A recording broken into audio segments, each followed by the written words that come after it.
ಕರು ಕರುನಾಡಿಗೆ ನಮಸ್ಕಾರ. ಇವತ್ತು 7 ಫೆಬ್ರವರಿ 2026.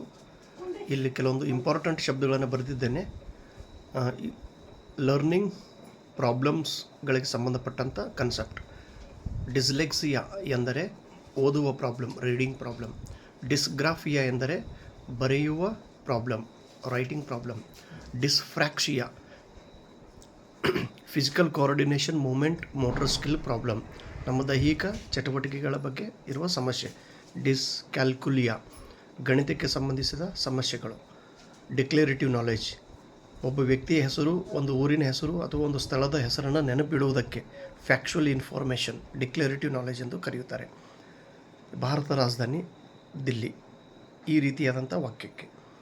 ಡಿಸ್ಮಾರ್ಫಿಯಾ ಎಂದರೆ ಮೆಂಟಲ್ ಹೆಲ್ತ್ ಡಿಸಾರ್ಡರ್. ಡಿಸ್ಫೇಸಿಯಾ ನುಂಗುವ ಪ್ರಾಬ್ಲಮ್. ಊಟ ಮಾಡುವಾಗ ತುತ್ತು ನುಂಗುತ್ತೇವೆ, ಅದನ್ನು ಸರಿಯಾಗಿ ನುಂಗದೇ ಇದ್ದರೆ ಅದು ಸ್ವಾಲೋಯಿಂಗ್ ಪ್ರಾಬ್ಲಮ್ ಎಂದು ಕರೆಯುತ್ತಾರೆ. ಡಿಸ್ಥೇಮಿಯಾ ಡಿಪ್ರೆಷನ್ ಪ್ರಾಬ್ಲಮ್. 2-3 ವರ್ಷದ ತನಕ ಸಣ್ಣ ಒಂದು ಟೆನ್ಷನ್ ಇರುತ್ತದೆ, ಅದು ಡಿಪ್ರೆಷನ್, ಮಾನಸಿಕ ಖಿನ್ನತೆಯ ಪ್ರಾಬ್ಲಮ್. 9ನೇದು ಪ್ರೊಸೀಜರಲ್ ನಾಲೆಜ್.